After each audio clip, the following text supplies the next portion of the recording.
ท่านสามารถแลกเปลี่ยนเงินตราต่างประเทศกีบดอลลาร์กีบบาทและกีบหยวนผ่านฟังก์ชันตลาดแลกเปลี่ยนเงินตราต่างประเทศในแอป BCE L1 และ iBank สะดวกว่องไวและปลอดภัยสามารถแลกเปลี่ยนได้ทุกมื้อตั้งแต่วันจันทร์ถึงวันอาทิตย์เวลา 9 โมงถึง 15 โมงวงเงินในการแลกเปลี่ยนแม่นบัญชีบุคคล 45 ล้านกีบต่อวันสามารถแลกเปลี่ยนได้ผ่านแอป BCE L1 และแอป iBank สำหรับบัญชีนิติบุคคลวงเงินแม่น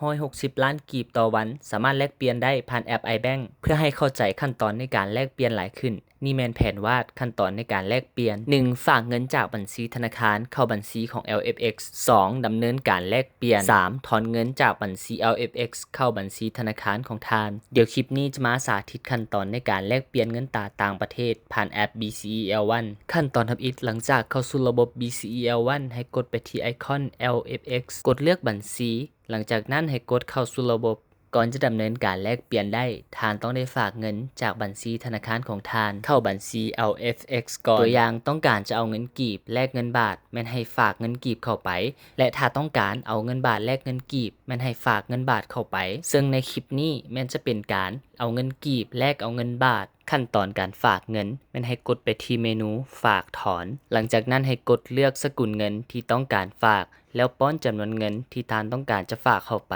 จำนวนเงินที่ฝากเข้าไปต้องเพียงพอกับจำนวนเงินที่ท่านต้องการจะแลกซึ่งท่านสามารถคิดรายได้จากอัตราแลกเปลี่ยนภายในมือหลังจากป้อนจำนวนเงินสำเร็จแล้วให้กดฝากเงินหลังจากนั้นให้กดต่อไปเพียงเท่านี้ก็ถือว่าสำเร็จขั้นตอนการฝากเงินเข้าบัญชีตลาดแลกเปลี่ยนสามารถดำเนินการแลกเปลี่ยนได้เลยโดยการกดไปที่เมนูแลกเปลี่ยนกดเลือกสกุลเงินที่ท่านต้องการจะแลกเปลี่ยนดอลลาร์บาทหรือหยวนซึ่งในคลิปนี้แม้นเราจะแลกเอาเงินบาทกดไปแท็บซื้อหลังจากนั้นจะเห็นจำนวนรายการจำนวนเงินและอัตราแลกเปลี่ยนของผู้ที่ต้องการจะซื้อและจะขายกรณีที่อยากให้การแลกเปลี่ยนสำเร็จทันทีโดยบ่ต้องรอท่าแม้นให้เลือกเอาอัตราแลกเปลี่ยนที่มีอยู่ในกระดานตัวอย่างต้องการจะเอาเงินกีบแลกเอาเงินบาทในจำนวน 1,000 บาทให้ป้อนอัตราแลกเปลี่ยนที่ต้องการใส่ซองราคาซื้อในคลิปนี้แม่นเลือกเอาอัตราแลกเปลี่ยนที่ถูกสุดที่มีอยู่ในกระดานคือ